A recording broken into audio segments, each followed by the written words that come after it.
Hi folks, Sarah Lee here with My Car Lady presenting the new 2011 Mazda 2. This is a brand new product in the Mazda line, although it has been available internationally, accumulating over 50 awards for style, fuel economy, etc. Comes to this marketplace in a $16,000 entry position. Its competitors include the Ford Fiesta, the Accent from Hyundai, the Versa, etc. So let's talk about the 100 horsepower Mazda 2, available with a 4-speed automatic or a 5-speed manual transmission. Two different levels to the Edition: Sport Model, which is the entry level, and then the upgrade is the Touring, which basically changes out options, leaving the engine, transmission, drivability, handling all about the same. I will tell you that it is a 4-seater. It has 13 cubic feet of storage space, which we'll take a look at in a minute. Alloy wheels in the 15-inch size are available in the Touring. The Sport gets wheel covers also at 15 inches. You will also notice the design, the high belt line, a lot of glass, good visibility, very little in the form of blind spots, the wraparound headlamps. The rounded nose gives it a very distinct Mazda look. You can tell who its big brothers are. There's the fog lamps as well. And it is a cute looking vehicle without being too girlish, without being too weird looking. It's certainly better looking than, say, the Smart car. I do have to tell you that as far as interior space, I was quite surprised. You do sit a little low in the car, but you can crank up the seat.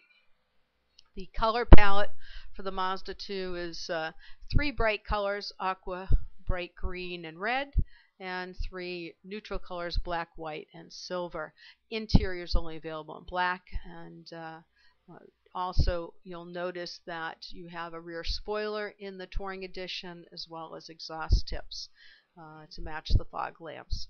Inside there's the cargo cover that hides your stuff, and it drops easily. The seats fold almost flat, and however, I will say that about a big duffel bag or a large suitcase, a single set of golf clubs is about what you're going to get in there. On the steering wheel inside, the Touring Edition comes with the gray sort of silver tone accents, audio controls, cruise control, and information controls on the steering wheel as well.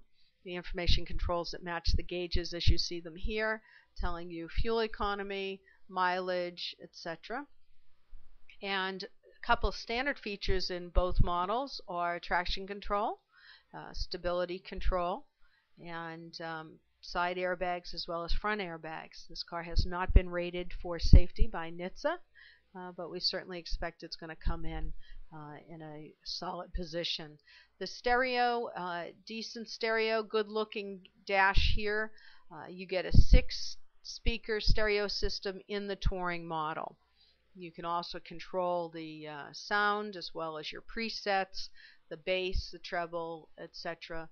The information about the songs, all from your steering wheel in the Touring Edition. I will tell you that when you crank it up, that it doesn't get crazy out of balance. It does sound like a little rolling jukebox as you're going along the road.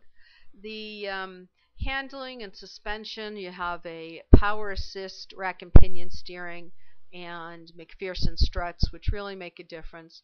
Interior only color is black. This is the seating design, which is a bolstered seat. Again, you can crank it up for height in the Sport model, and then the Touring model gets red stitched piping to sort of match the dash. Seats are fairly comfortable, not squishy but firm. Headrests are rather unique, but that helps with the folding down when you want to put in large stuff. I will tell you I was very impressed with the amount of visibility that this vehicle offers as you're driving around.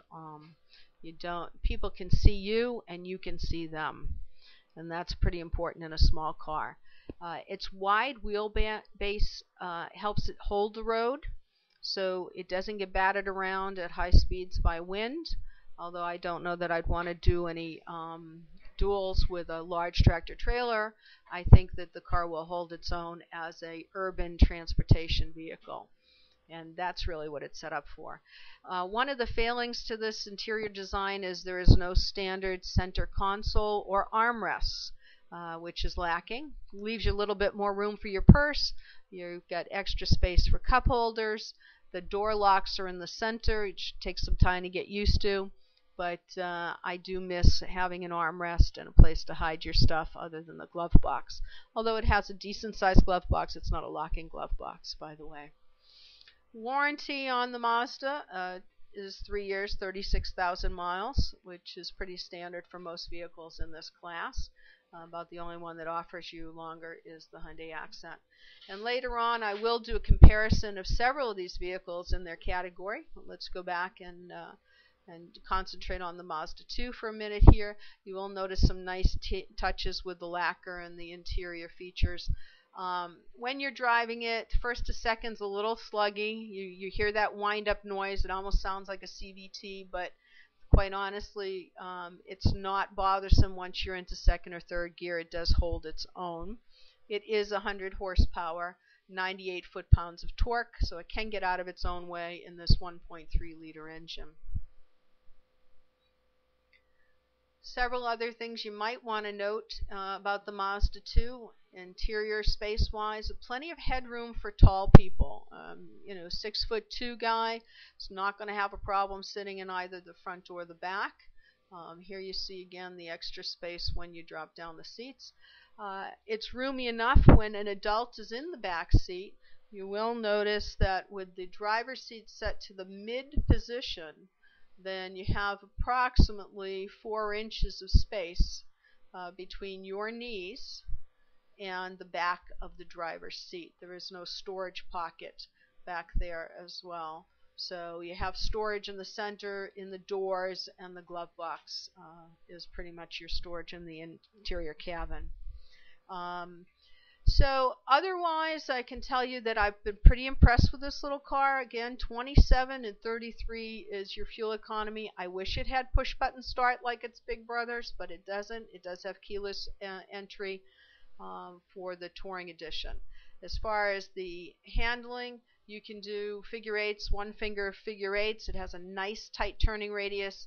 It really is a good urban transportation vehicle to fit in tight parking spaces and for doing your basic stuff. And our alien says that yes, there are out-of-this-world savings. You get a hold of me at mycarlady.com.